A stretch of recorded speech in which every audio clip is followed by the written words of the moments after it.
স্বাধীনতা দিবসের প্রাক্কালে মালদার বৈষ্ণবনগর থানার ভারত বাংলাদেশ সীমান্ত এলাকায় একাধিক বেআইনি আগ্নেয়াস্ত্র ও প্রচুর পরিমাণ মাদক ট্যাবলেট উদ্ধার করল বিএসএফ।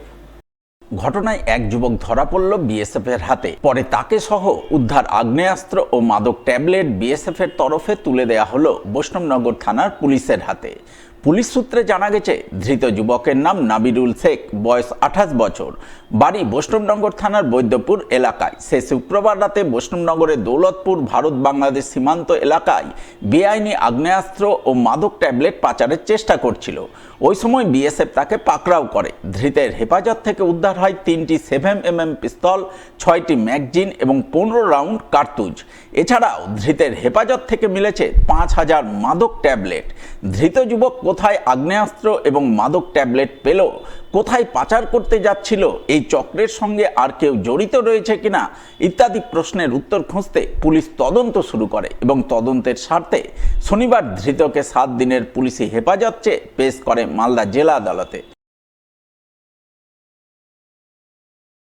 ফের মাদক বিরোধী অভিযানে বড়সড় সাফল্য পেল মালদার বৈষ্ণবনগর থানার পুলিশ। প্রায় কোটি টাকার ব্রাউন সুগার সহ 2 যুবক ধরা পড়ল পুলিশের জালে। পুলিশ সূত্রে জানা গেছে, ধৃত 2 যুবকের মধ্যে একজনের নাম তারিকুল ইসলাম, বয়স 24 বছর এবং অপরজনের নাম মারুফ কবিরাজ, বয়স 19 বছর। দুজনেই কালিয়াচকের সুজাপুর এলাকার বাসিন্দা। শুক্রবার রাতে তারা একটি 4 চাকা গাড়ি নিয়ে বৈষ্ণবনগর থানার ভাঙাটোলা নতুন ফরাক্কা ব্রিজ এলাকায় ঘোরাঘুরি করছিল। ওই সময় বৈষ্ণবনগর থানার পুলিশ তাদের পাকড়াও করে।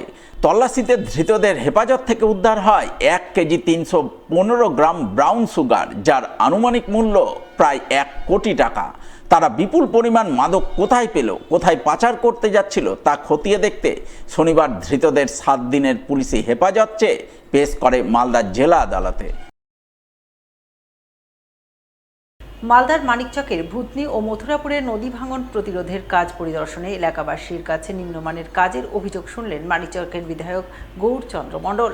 আর এই অভিযোগ শোনার পরই তিনি ঠিকাদার সংস্থাকে কড়া ধমক দিয়ে সঠিক কাজ করার নির্দেশ দিলেন বিধায়ক। উল্লেখ্য, ভূতনির কেশরপুর এবং মথুরাপুরের শঙ্করটোলা এলাকায় বর্তমানে নদী ভাঙন প্রতিরোধের কাজ চলছে। সেচ দপ্তরের মাধ্যমে কাজ করছেন ঠিকাদার সংস্থার লোকজনেরা, কিন্তু এই কাজের মান নিয়ে উঠে আসছিল ক্ষোভের কথা। যা জানতে পেরেই শুক্রবার ওই 2 এলাকায় ভাঙন প্রতিরোধের কাজ খতিয়ে দেখতে যান মানিকচকের বিধায়ক গৌরচন্দ্র মণ্ডল। তিনি এলাকায় পৌঁছতেই এলাকাবাসী তার কাছে কাজের মান নিয়ে একাধিক অভিযোগ করেন, যা শোনার পর বিধায়ক রীতিমতো ঠিকাদার সংস্থার লোকজনেদের কড়া ধমক দেন। সঠিকভাবে দ্রুততার সাথে কাজ করার নির্দেশ দেন, নইলে কাজের বিল আটকে দেওয়ার হুঁশিয়ারি দেন বিধায়ক।